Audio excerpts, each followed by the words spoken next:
a comparison of I saved myself for marriage and Jared didn't, because that's not really the point. The point is how you walk through that when you're both in a place where you're following the Lord, and you at that point you've chosen what's God's best. Because from our perspective, when we met, we chose purity. Right. We chose to be on the path that was God's best for us.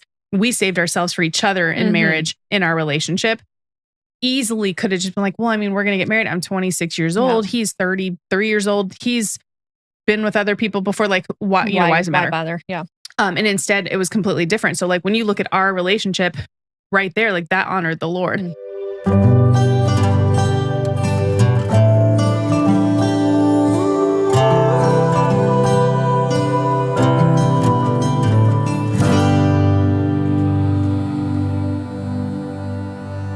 Hi, welcome back to the Project Revival podcast. I'm Laura. I'm Emily. And we are jumping into kind of our third episode on sexual purity.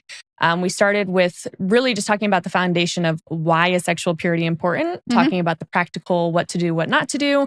Now we're going to talk about what happens if he didn't save himself. I am thankful because my husband and I were able to both wait until marriage, but you have a different story. Yeah. And I know that's not the most fun to talk about, but I think it's really important sometimes to be vulnerable and share.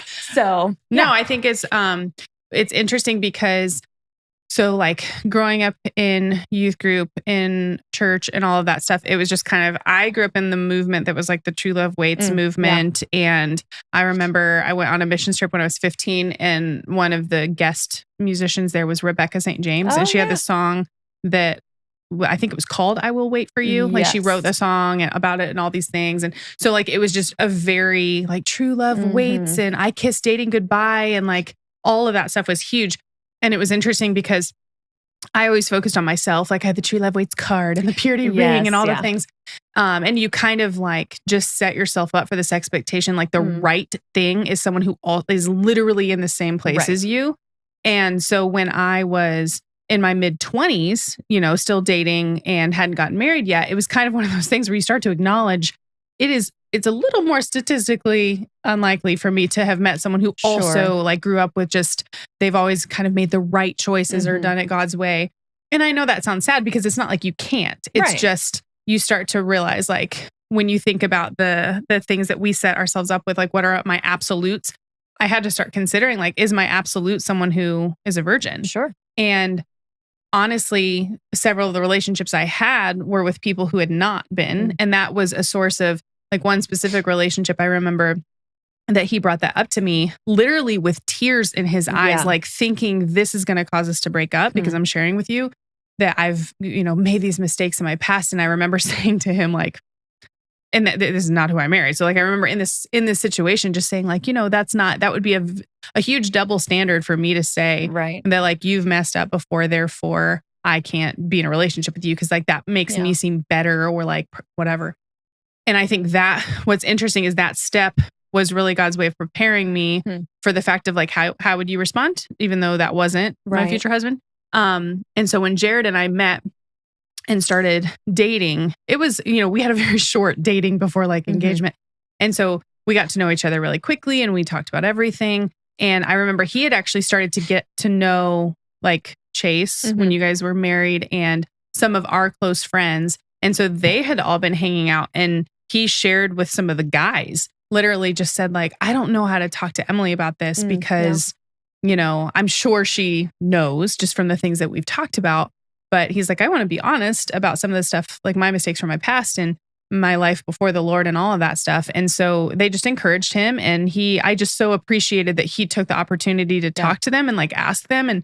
And because they knew me better, like they knew like what would be the best way for me to talk to her. And so we had some conversations about it and got into, honestly, I'm not the kind of person who's like, I want to know every single detail by any semblance of the imagination. But he just shared, he's like, I'm sure you suspected, because we've talked about how like I had these years where I really was like, I'd go to church on Sunday, but I wasn't really living for the Lord, and just kind of a curious George who would, get involved in a lot of things that he knew were not God's best. Right. But by the time I met him, like this represented the other side of Jared and who had moved on from those things. And so it was a pretty easy conversation, all things considered, because I'm like, it's fine. Like that's not who you are, and I already had really reconciled the fact that I was prepared in some way, and that was probably the Lord. But then what was interesting is that, so like, we navigated that, and I'm not minimizing how difficult that was. Sure. Like we had to have some you really conversations. struggled. It's a small world out there. So there's just a lot of like connections to people we've known over our life, like throughout our lives. And that just makes it really hard. And what happens is you have the part of you that, is like, had prepared that and has a relationship with the Lord, and I was fine. And then you have the human part of you with the insecurities and all of that stuff that Satan just used the unknown to just eat at me. Yeah. And I think there's a fine line between like, just that part of me that knew, like in my head and in my heart, like I've made this decision that this is who I'm going to marry. This is who I've fallen in love with. I actually had a dear friend of mine sitting with me when I was in tears and upset about just like all the stuff that we'd been talking about. And she said, nobody would give you a hard time if you broke up with him over this. And some more of the detail. And I said, but I don't want to. Like, I love him and that's not him. Yeah. I can't walk away from this. And she's like, well, then there's your answer. Yeah. And so I just kind of had to work through that. But, I don't want to be hung up on the fact that it's like a comparison of I saved myself for marriage and Jared didn't, because that's not really the point. The point is how you walk through that when you're both in a place where you're following the Lord, and at that point you've chosen what's God's best. Sure. Because from our perspective, when we met, we chose purity. Right. We chose to be on the path that was God's best for us. We saved ourselves for each other in marriage, in our relationship. Easily could have just been like, well, I mean, we're going to get married. I'm 26 years old. He's 33 years old. He's been with other people before. Like, why does it matter? Why bother? Yeah. And instead it was completely different. So like when you look at our relationship right there, like that honored the Lord. But what Satan does is he takes what already would be insecurity. So, and you can get to your story, but like it doesn't, if both of you have saved yourself from marriage, there's already insecurity walking into marriage. And like, oh my gosh, like now all of a sudden this thing that I've saved myself for is all okay. And there's so much that plays into that. But what I had that was unique was kind of like, is this like less exciting for him because it's, it's like, I'm just another person. Yeah. Is he thinking about other people? Is he comparing me to other people? Like, what if, all these things. And that's the kind of, temptation or insecurity that Satan like repeated in my head. And what was hard about it is poor Jared is like, I'm sorry. And I'm like, you don't have to apologize because you're not, this is your past. And so like, I don't have to even really forgive you because you didn't do that against me. Right. Like you didn't make those decisions knowing me at the time. And so I was so conflicted with this, like, I love you and I don't even look at you that way. I don't look at you as someone who made those choices. And yet in my own human heart, I'm struggling with that insecurity.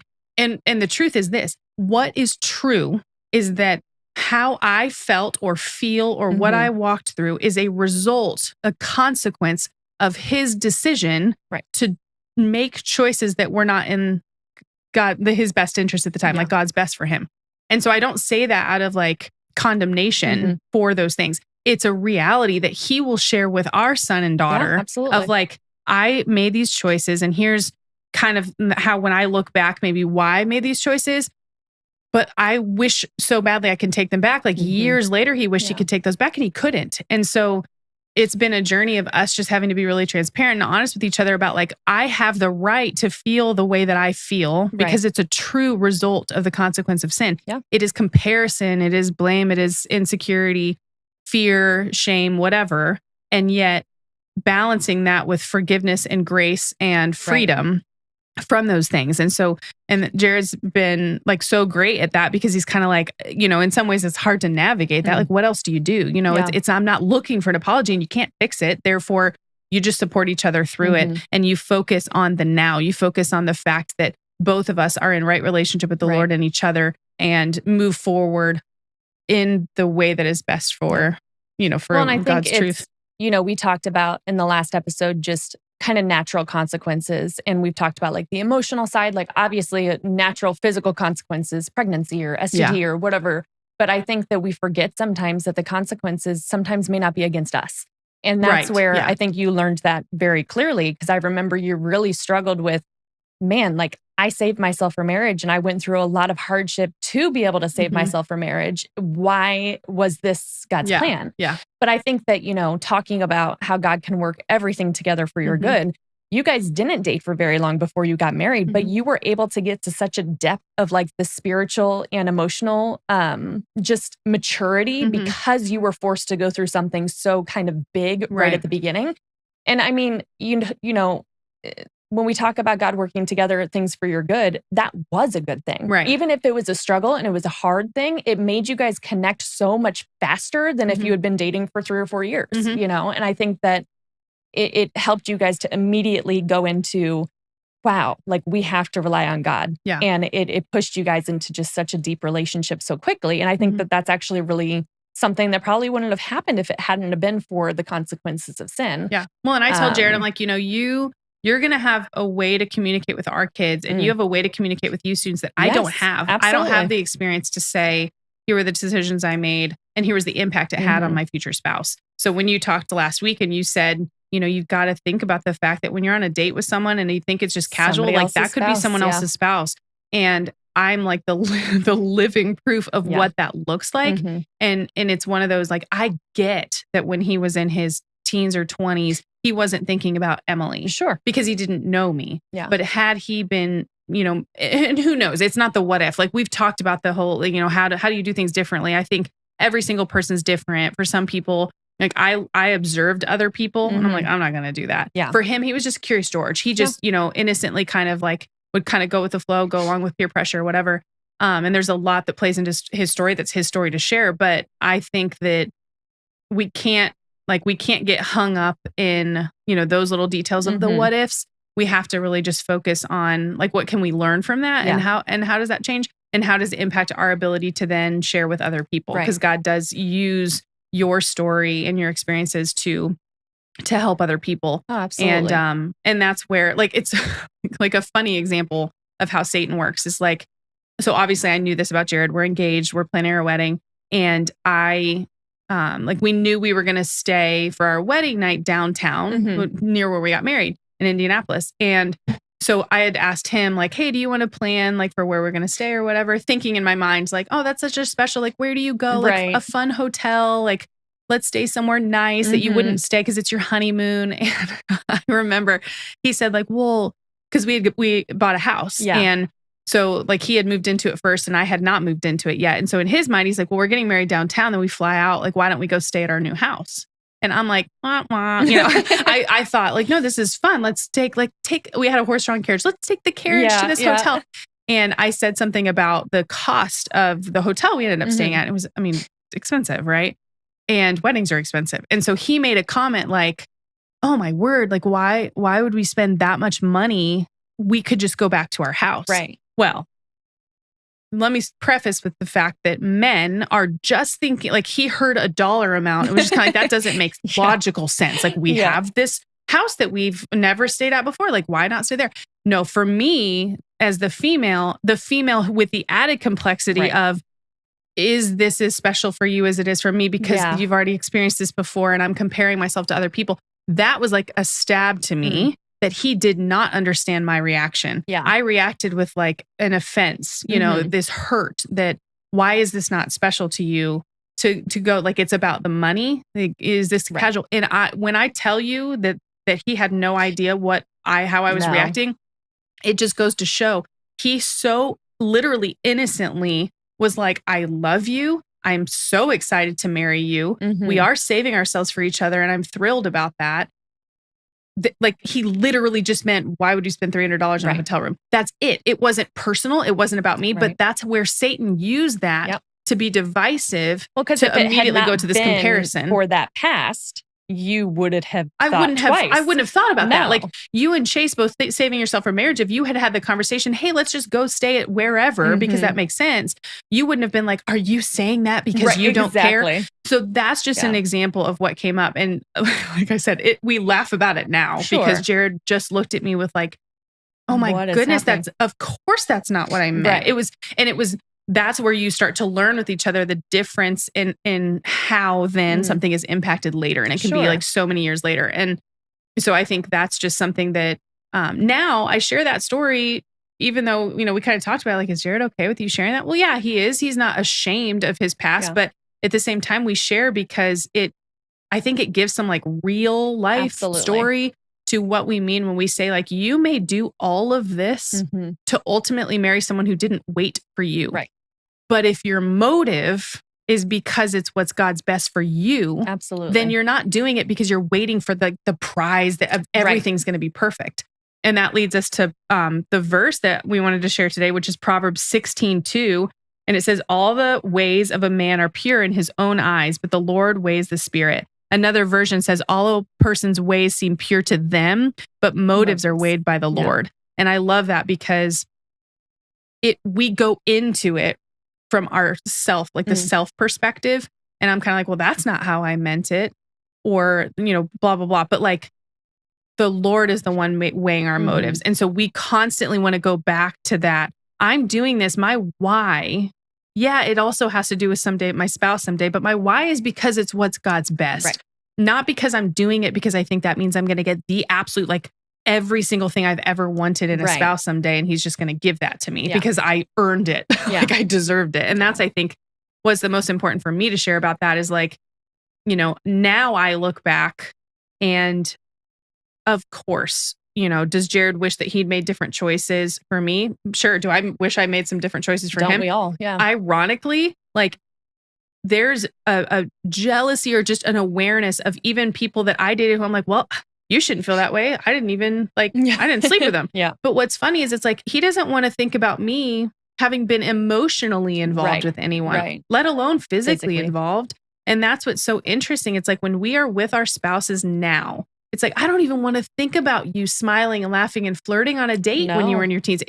It's something so sacred that then in turn, after marriage, Satan then uses for infidelity. It's like the thing that if you can't learn to have that like discernment and just check your motives and have that self-control when you're single, if you live your entire dating life just like leading with flirtation and I need to be fulfilled my identity through physically attracting a guy or emotionally attracting a guy, then you are risking someday being in a marriage and being like unhappy or something doesn't feel fulfilled. And then all of a sudden you seek that out in a male friend at work or a coworker or, you see it happen in the church where like two Christian married couples end up cheating on their spouses. And it's like, well, how did that happen? Well, it's a slippery slope. It just is. Yeah. And I think so. All of that to say is like, this is where all a person's ways seem pure to them, but motives are weighed by the Lord. We have to constantly be checking and asking the Lord, like, is my motivation for the way I dress, the way I act, the way I present myself, all of those things, like where's my motivation? Right. And I had to check that in my relationship and then marriage with Jared to not be like, is my motivation, because I want to be attractive to my husband? Yes. But am I comparing myself to people in his past? Right. Or is this pure? Is my motive pure?